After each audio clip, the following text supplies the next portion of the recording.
Good morning, welcome to Breakfast with Naga Manchetti and Charlie State. Our headlines today: violence continues between Israeli forces and Palestinian militants as world leaders appeal for calm. Government scientists meet amid concerns over the spread of the Indian COVID variant. An extraordinary young man. Tributes are paid to 9-year-old Jordan Banks, who was struck by lightning in his hometown of Blackpool. Good morning. The great summer getaway, or is it? As one online travel agent cancels all summer holidays until the end of August, doubts emerge over just how difficult it could be to travel this year. So what are your rights to a refund? I'll look at all you need to know. Good morning. The winding road to the Champions League final. UEFA are expected to announce that the venue will be moved from Istanbul to Porto later today. Good morning. Today we've got some rain across the southwestern quarter of the UK.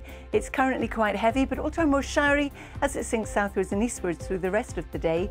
But for most of us, it's a day of sunshine and showers. I'll have all the details coming up.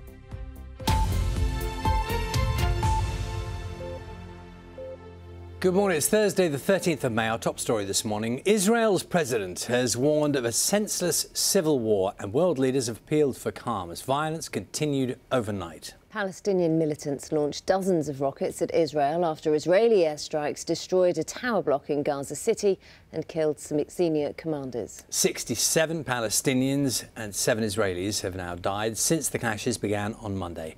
Courtney Bembridge has this report and a warning: there are some flashing images.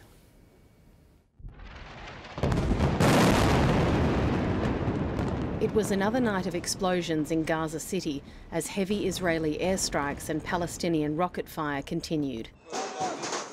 In the West Bank, Palestinians threw stones at Israeli forces and were met with bullets. In the Tel Aviv suburb of Lod, Palestinian protesters torched a synagogue and confronted motorists. They heard that my accent was not Arab, ran up to my car and they started throwing stones. I was lucky that there were no cars behind, so I reversed.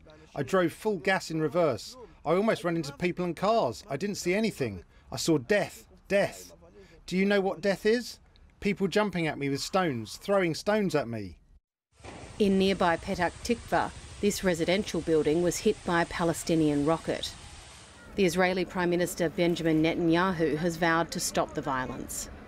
This is anarchy. Nothing can justify it. And I will tell you more than that. Nothing can justify a lynching of Jews by Arabs, and nothing can justify a lynching of Arabs by Jews. We will not accept this. This is not us, not this violence, not this savagery. We will bring back governance to Israel's cities everywhere, in all cities. World leaders have also called for calm, and the US President Joe Biden spoke to Benjamin Netanyahu over the phone. My expectation and hope is that this will be closing down sooner than later. But Israel has a right to defend itself when you have thousands of rockets flying into your territory. The US is sending a top diplomat to the Middle East to try to de-escalate the conflict, but the Palestinian leader is standing firm. I direct my speech, especially to America and Israel. We are fed up. Go away from us. Leave us. We will stay like a thorn in your eyes. We will never leave our country. End your occupation today before tomorrow. The clashes may have started in Jerusalem, but they've now spread across the country, and it may be too late to contain the anger. Courtney Bembridge, BBC News. Well, let's speak now to our Middle East correspondent Paul Adams, who's in Jerusalem. Good morning to you, Paul. Bring us up to date with what's been happening overnight, and also any more from the politicians. Yeah, good morning. Well, as you know, there was more violence overnight. There were dozens of rockets that were fired into central Israel from the Gaza Strip. It doesn't sound as though there are that many reports of injuries caused by those. But certainly fragments of some rockets did land in some of the suburban areas of Tel Aviv down on the coast. Meanwhile, the Israelis carried out a whole waves of new airstrikes on targets in Gaza. Clearly, the rhetorical view from both sides is that this still has some way to go. and there's no obvious sign of the Israeli government or the Hamas leadership being willing to down tools and call for a ceasefire just yet. The other thing that is clearly of great concern is that, unlike previous rounds of violence, we are seeing, as you saw in your report just now, this spilling over into confrontations between Israel's Jewish and Arab citizens. That is an unusual feature. It is causing enormous concern among politicians here that the uneasy relationship between Israel's own Jewish and Arab citizens is fraying and in some cases breaking down in the very places where they live side by side. Meanwhile, as you say, calls by international leaders for this all to calm down. We heard from Boris Johnson yesterday, and as you just heard, Joe Biden saying that he feels that this will be over sooner rather than later. We're not quite sure why he should be confident of that, but his envoy is on his way to the region, and I think there is a feeling that an awful lot of diplomacy is now beginning to gather pace. Paul, thank you very much.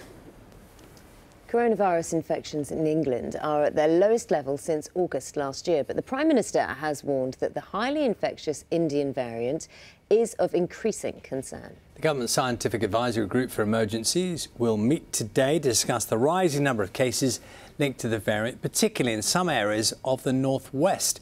Our reporter Charlotte Wright has the details. Coronavirus cases in the UK are at their lowest since August. But as we prepare to take more steps back towards normality, the government's Scientific Advisory Group for Emergencies will meet today to discuss a variant that's causing growing unease. The threat of this virus remains real, and new variants pose a potentially lethal danger, including the one first identified in India, which is of increasing concern here in the UK. B1617.2 is one of 3 mutations contributing to India's deadly second wave. And although rates here are relatively low, more than 500 cases have now been identified in the UK, a marked increase over the previous week. Many of these are in Bolton, in Greater Manchester, where surge testing is being carried out. They've been linked to travel back from India before it was put on the red list for hotel quarantine. There's also been a sharp rise among the under-25s, prompting calls at Prime Minister's questions for faster distribution of the vaccine for younger age groups in the area. A high prevalence of the Indian variants, amongst the highest infection rates in the UK at 150 plus per 100,000. Can the Prime Minister join me in pushing for most of Bolton to be vaccinated ASAP? The Prime Minister says he's looking at all the potential solutions for these surges, but that is not top of the list at the moment. It's not yet known if this variant will have any impact on the vaccination programme, but scientists say vaccines can be tweaked. There are plans for a third booster dose in autumn if required. And the government is playing down any concerns that it could delay the next step on the roadmap out of lockdown. Charlotte Wright, BBC News. Campaigners who lost relatives to coronavirus have criticised the proposed start date for a public inquiry into the government's handling of the pandemic, saying spring next year is simply too late. The Labour Party's also questioned why the independent investigation can't begin sooner. Our chief political correspondent, Adam Fleming, joins us now. Adam, morning to you. So lots of questions before this inquiry even gets off the ground. And shall we be clear, does the inquiry open in spring of next year, or do the tools get put into place? That's a very interesting question, Naga, because the Prime Minister says the inquiry will officially start in spring 2022. No more detail like a specific date or which month of spring next year, but that doesn't mean work can't start now. So, for example, they'll have to hire a chairperson and maybe some people to sit alongside that person, and maybe an advisory panel of experts to feed in advice and information as the inquiry gets underway. They will also have to design the terms of reference. In other words, what is the inquiry actually looking at, and does it focus into particular areas of the pandemic response? And also people involved in that response, whether it's ministers, government officials or scientific advisors, are already gathering their emails, their documents, papers and WhatsApp messages, which they have been doing for several months. So even though the start of the hearings or the first official moment of the inquiry starting might be some way off, there is still going to be activity over the next few months. And also I imagine there's quite a lot of scope for a bit of politics around this, because different politicians and different government ministers and different interest groups will have different interests in what's investigated. Adam, thanks very much for taking us through that. We'll speak soon. £160 million will be spent by NHS England on pilot schemes to tackle the increase in waiting lists since the start of the coronavirus pandemic. The announcement comes as a new report from the Institute for Fiscal Studies suggests hospital admissions for routine surgery in England fell by more than a third last year, with the biggest reductions in the North and the Midlands. In February, the number of people waiting for treatment reached 4.7 million. All 38 and 39-year-olds in England will be invited to book their first coronavirus vaccine from this morning. They'll be offered the Pfizer or Moderna jab, in line with new guidance from the UK's Vaccine Committee. The decision follows a review which found younger people had a slightly higher risk of developing an extremely rare blood clot after receiving a first dose of AstraZeneca.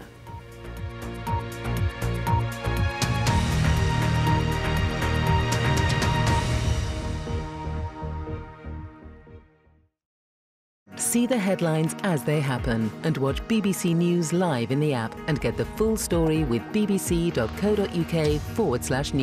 Follow the story for all the latest with BBC News.